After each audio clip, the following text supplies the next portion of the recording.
Global skill development mission में आपका स्वागत है। सेशन में हमने व्यूज़ की जानकारी ली थी, जिसमें हमने देखा किस प्रकार से एक बेसिक व्यू आप क्रिएट कर सकते हैं, जो हमने सेल एड ऑन के नाम से क्रिएट भी किया था पिछले सेशन में।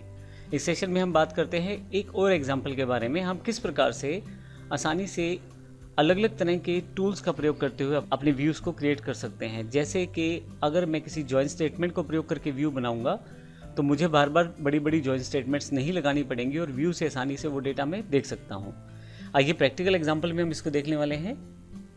मेरे पास यहाँ टेबल है, टेबल स्टूडेंट के नाम से, और एक टेबल है लाइब्रेरी के नाम से। दोनों में मैंने कुछ डेटा एंटर किया है और दोनों में एक रिलेशन भी क्रिएट किया है फॉरेन और प्राइमरी की के साथ। तो आइए मैं इस पूरी की पूरी स्टेटमेंट्स को एक साथ एग्जीक्यूट करने की कोशिश करता हूँ। यहाँ से मैं टेबल तक सिलेक्ट कर लेता हूँ और यहाँ से मैं एसक्यूएल में आ जाता हूँ, जहाँ मुझे टेबल को क्रिएट करना है।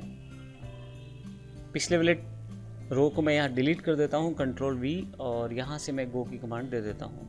मेरे पास सभी स्टेटमेंट्स जो हैं एग्जीक्यूट हो गई हैं। अगर मैं कॉलेज डेटाबेस में देखूँ तो अब की बार मेरे पास स्टूडेंट टेबल भी है और एक लाइब्रेरी टेबल है।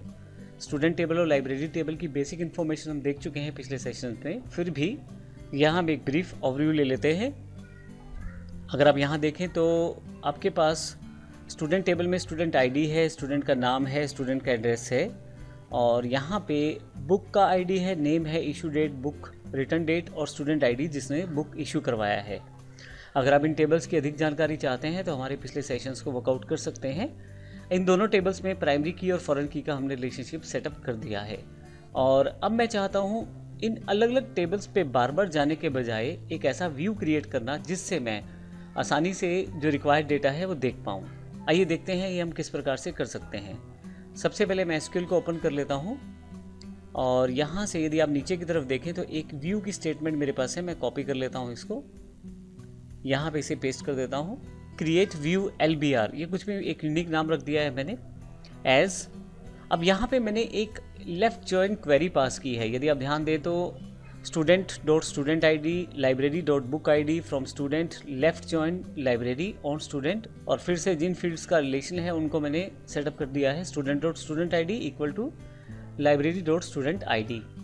अब यहाँ पे मैंने व्यू को क्रिएट किया है जिसमें मैंने इस इनर अब यहाँ पे मैंने एक व्यू को क्रिएट किया है जिसमें मैंने एक लेफ्ट जॉइन कमांड को पास किया है। मैं यहाँ से गो क्लिक कर देता हूँ, मेरा व्यू क्रिएट हो गया है। अगर मैं कॉलेजेस डेटाबेस पे जाऊं तो यहाँ पे आप देखेंगे कि LBR के नाम से मेरे पास एक व्यू तैयार है। अगर यहाँ टाइप भी देखें तो व्यू की जानकारी यहाँ दी गई है। अगर मैं इस व्यू को ओपन करके देखूं तो इसमें क्या होगा, इसमें पहले से सेटअप इनर जॉइन से रिलेटेड सारा डेटा हमें यहाँ पे दिखाई देना शुरू हो जाएगा, और अगर वहाँ पे कुछ मॉडिफिकेशन होते हैं तो बड़ी आसानी से वो भी यहाँ रिफ्लेक्ट करेंगे। तो इस तरह से आसानी से मैंने जो टिपिकल स्टेटमेंट है जो मेरे पास एक